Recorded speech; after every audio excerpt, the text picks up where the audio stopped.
నమస్తే. Welcome to Suman TV. నేను మీ anchor Usha. 12 రాశులకు సంబంధించి ఆగస్టు మాసం ఏదైతే ఉందో అడుగుతూ ఉంటుంటారు ప్రతి ఒక్కరు. మా రాశి వారికి ఏ విధంగా ఉండబోతుంది, ప్రత్యేకించి ఏ ఏ జాగ్రత్తలు వహించాలి, ఎటువంటి జాగ్రత్తలు తీసుకుంటే మంచిది అని, మరి 12 రాశులకు సంబంధించి ఏ విధంగా ఉండబోతుంది ఏంటి అన్న విషయాల గురించి సురేష్ గారిని అడిగి తెలుసుకుందాం. నమస్తే సురేష్ గారు. నమస్కారం అండి ఉషా గారు. కర్కాటక రాశి వారికి మనం చూసుకుంటే ఆగస్టు మాసాంతం అసలు ఏ విధంగా ఉండబోతుంది అంటారు? ఏ ఏ విషయాల్లో జాగ్రత్తలు వహించాలి? మనం చెప్పుకున్నట్టు మన మహర్షులు మనకిచ్చిన ఈ గొప్ప జ్ఞానాన్ని మనం సద్వినియోగం చేసుకొని ధర్మార్థ కామ మోక్షాలు సాధించేటప్పుడు వచ్చే అవాంతరాలని ఛాలెంజెస్ని అధిగమించడానికి ఈ శాస్త్రం మనకు ఎంతో ఉపయోగపడుతుందండి. ఈ ప్రకారంగా మనం చూసుకొని ఆగస్టు 2024 మాసం కర్కాటక రాశి వారికి ఎలా ఉందో చూద్దాం. ఈ రాశి వాళ్ళకి పునర్వసు 4వ పాదము, పుష్యమి 1, 2, 3, 4 పాదాలు, ఆశ్లేష 1, 2, 3, 4 పాదాలు. తర్వాత ఈ రాశి వాళ్ళకి గ్రహస్థితి కనుక మనం చూసుకుంటే, గ్రహస్థితికి ముందు మన పేరు బలం కనుక చూసుకుంటే హీ, హూ, హే, హో, డా, డి, డు, డే, డో ఈ అక్షరాలు లేదంటే మోరార్లస్ ఈ సౌండ్ ఉన్న అక్షరాలు వాళ్ళ గనక వాళ్ళ పేరు కనుక మొదటి అక్షరం స్టార్ట్ అయితే వాళ్ళు కూడా కర్కాటక రాశి కింద వస్తారని చెప్పుకోవాలి. ఇక గ్రహస్థితి కనుక మనం చూసుకుంటే సూర్యుడు వచ్చేటప్పటికి వీళ్ళకి 16వ తారీఖున సింహరాశిలో ఎంటర్ అవుతున్నాడు. సూర్యుడు తన సొంత ఇంట్లోకి ఎంటర్ అవుతున్నాడండి. తర్వాత బుధుడు వచ్చేటప్పటికి 22వ తారీఖున మళ్ళీ సింహరాశిలోకి ఎంటర్ అవుతూ ఉన్నారు. దానికి ముందు కర్కాటక రాశిలో ఉంటారు. శుక్రుడు వచ్చేటప్పటికి 25వ తారీఖున కన్య రాశిలో, దానికి ముందు వీళ్ళు సింహరాశిలో ఉంటారండి. అంటే ఎక్కువ మ్యాక్సిమం సింహరాశిలోనే ఉంటారు. సింహరాశిలో 3 గ్రహాలు ఉంటున్నాయి అన్నమాట. తర్వాత మార్స్ వచ్చేటప్పటికి జెమినీలో మిథున రాశిలో ఉంటారండి. అది 26th వరకు ఎంటర్ అవుతూ ఉంటారండి. గ్రహస్థితిని కనుక మనం చూసుకుంటే సూక్ష్మ గోచారం అనే కాన్సెప్ట్ ప్రకారం చూసుకుంటే సూర్యుడి వల్ల స్థాన నాశనం, అంటే ఏదో ఒక పొజిషన్లో ఎక్స్పెక్ట్ చేస్తే ఆ పొజిషన్లో ఉండకుండా అనుకున్నది కాకుండా అవాంతరం వచ్చే అవకాశం ఎక్కువ ఉంది. మార్స్ వల్ల కనుక కుజుడి వల్ల చూసుకుంటే భూలాభం, రియల్ ఎస్టేట్లో ఎవరైనా ల్యాండ్స్ కానీ ఏదైనా కొనుక్కోవాలనుకుంటే అది బెస్ట్ టైం అని మనకు చెప్పుకోవాలి. తర్వాత బుధుడు వాళ్ళకి శ్రీయం, అంటే ధనం వచ్చేస్తుంది, ఫైనాన్షియల్గా ఆర్థికంగా లాభం ఉంటుంది. శుక్రుని వల్ల కూడా విత్త సిద్ధిం, ధనం వస్తుంది. అంటే ఓవరాల్గా మనం చూసుకుంటే ధనం, ఒక ల్యాండ్స్ కొనే అవకాశం ఉంది, ఫైనాన్షియల్ డబ్బు వచ్చే అవకాశం ఉంది, ధనము విత్ కీర్తి ప్రజలు వచ్చే అవకాశం ఉంది. ఫస్ట్ 15 days ఛాలెంజ్ చేయమంటే ఉన్న పొజిషన్ ఏదైనా కోల్పోయే అవకాశం, స్థితిని కోల్పోయే అవకాశం ఎక్కువ ఉంది. నెక్స్ట్ 15 days కనుక మనం చూసుకుంటే అదే సూర్యుడికి ధనాన్ని ఇస్తారు. తర్వాత వచ్చేటప్పటికి శ్రీ విభూతి, అంటే చాలా ప్రాస్పరిటీ ఉంటుంది.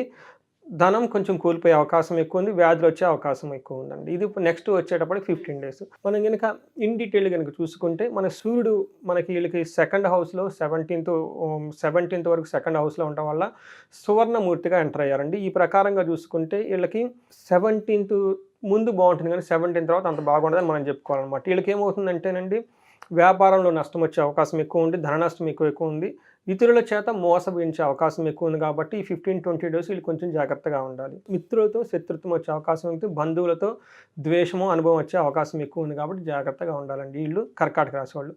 ప్లస్ వీళ్ళది దృష్టి కూడా 8th హౌస్ మీద ఉండటంతో ఏమవుతుందంటే అండి, శత్రులతో వైరామం, ప్రయాణాలు కనుక చేస్తే ఇబ్బందులు, తర్వాత విచారకరమైన వార్తలు వినే అవకాశము, శారీరక కష్టము, భయము, తర్వాత అతిగా బాడీ హీట్ చేయటము, అధికారులతో ఇబ్బంది, అతి ఖర్చులు ఉంటాయి. టోటల్గా మనం ఏ ప్రకారంగా చూసుకున్నా సూర్యుడికి వీళ్ళు అంత అనుకూలంగా లేరు కాబట్టి కొంచెం జాగ్రత్తగా ఉండాల్సిన టైం ఉందండి. పర్టికులర్గా అఫీషియల్స్ తోటి, గవర్నమెంట్ అఫీషియల్స్ తోటి, ఉన్నత అధికారులతోటి, వృత్తికి సంబంధించిన విషయాల్లో. కానీ అదేవిధంగా మార్స్ కనుక చూసుకుంటే వీళ్ళకి కొంచెం బాగా అదృష్టం అని చెప్పుకోవాలి. ఎందుకంటే సూర్యుడు ఇబ్బంది పెడుతున్నా కుజుడు వీళ్ళకి చాలా యోగ్యతను ఇస్తూ ఉన్నారు కాబట్టి అండి. 11th హౌస్లో ఉన్నారు కాబట్టి ఆగస్టు 26th వరకు ఆయన ఇచ్చే నెగిటివ్ ఫలితాన్ని ఈయన బ్యాలెన్స్ చేసుకొని కొంచెం ఇంప్రూవ్మెంట్ చేస్తారు. అది తామరమూర్తిగా ఉండటం వల్ల ఏమవుతుందంటేనండి, ఆరోగ్యం ఉంటుంది, ధనలాభం ఉంటుంది, సంతోషం ఉంటుంది, వస్త్రలాభం ఉంటుంది, అనుకున్న పనులు అనుకున్న విధంగా పూర్తి చేస్తారు, ధైర్యం ఉంటుంది, ఆర్థికంగా వృద్ధి ఉంటుంది. తర్వాత ఆర్థికంగా ఆరోగ్యపరంగా కూడా చాలా బాగుంటుంది. ఇష్టమైన వస్తువులకి వీళ్ళకి సంభవిస్తాయి. సర్వ రోగాలు కనుక ఏమైనా ఉంటే వాటి నుంచి విముక్తి ఉంటుంది, భూలాభము కలుగుతుంది. ఒక రకంగా చెప్పుకోవాలంటే మార్సు చాలా బాగా యోగ్యతను ఇచ్చాడు. అంతకుముందు ఇవ్వని వర్షాలు వీళ్ళు కాంపెన్సేట్ చేసి బాగా ఇస్తారని చెప్పాలి.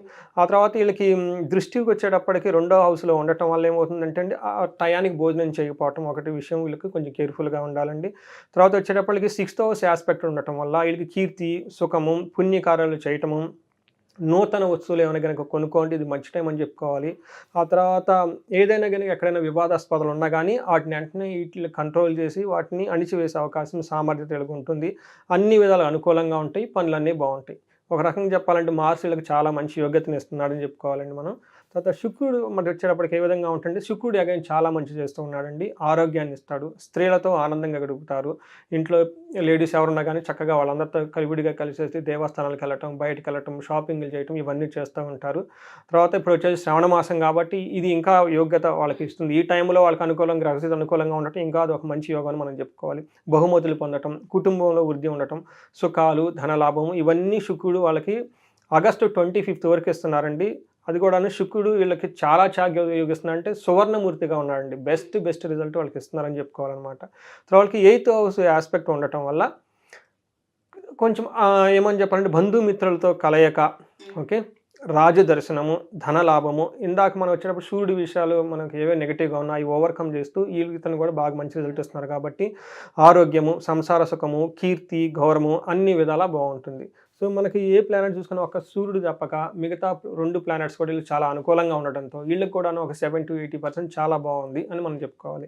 తర్వాత మనకి నక్షత్రం ప్రకారం మనం చూసుకుంటే ఈ కర్కాటక రాశిలో పునర్వసు వాళ్ళకి అన్ని విధాలా బాగుంది. ధనలాభం ఉంది, అగైన్ మళ్ళీ ధనలాభం విత్ ఐశ్వర్య లాభం ఉంది, క్షేమం ఉంది. ఫారిన్ వెళ్ళాలనుకుంటే చాలా మంచి అవకాశం ఉంది. తర్వాత వీళ్ళకి అష్టలక్ష్మి కృప, ధనలక్ష్మి కృప కూడా వీళ్ళ మీద చాలా బాగుంది. మనం పునర్వసు నక్షత్రం చెప్పుకోవాలి. పుష్యమి నక్షత్రం వాళ్ళకు కూడాను మనం కనుక చూసుకుంటే ఐశ్వర్యం వచ్చే అవకాశం ఎక్కువ ఉంది, అన్ని పనుల్లో క్షేమం ఉంది, ధనలాభం ఉంది, సంపద వచ్చే అవకాశం ఉంది. తర్వాత విందులు వినోదాల్లో పార్టిసిపేట్ చేసి చక్కటి భోజనం తినే అవకాశం ఎక్కువ ఉంది. మృష్టాన్నం అంటారు, అది తినే అవకాశం ఉంది. ఒకే ఒక నెగిటివ్ క్వాలిటీ అంటే అనుకున్న పని కాకుండా ఎక్కడో ఒక చోట విఘ్నకార్యమయ్యి ఒక పని అయితే వీళ్ళకి ప్రాబ్లం వచ్చే అవకాశం ఎక్కువ ఉంది. అది తప్ప మిగతా అంతా బాగుంది. మనం ఆశ్లేష నక్షత్రం కనుక చూసుకుంటే వీళ్ళకి కూడాను విందులు వినోదాలు పార్టిసిపేట్ చేసి మృష్టాన్నం తింటే అవకాశం ఎక్కువ ఉంది, ధనలాభం ఎక్కువ చూపిస్తుంది. వీళ్ళకు కూడా అష్టలక్ష్మి కటాక్షం ఉండి అన్ని విధాల ధనం వచ్చే అవకాశం ఎక్కువ ఉంది. చాలా క్షేమంగా ఉంటుంది, ఇంట్లో కానీ వాళ్ళు ఉన్న పరిస్థితుల్లో కానీ చాలా బాగుంటుంది.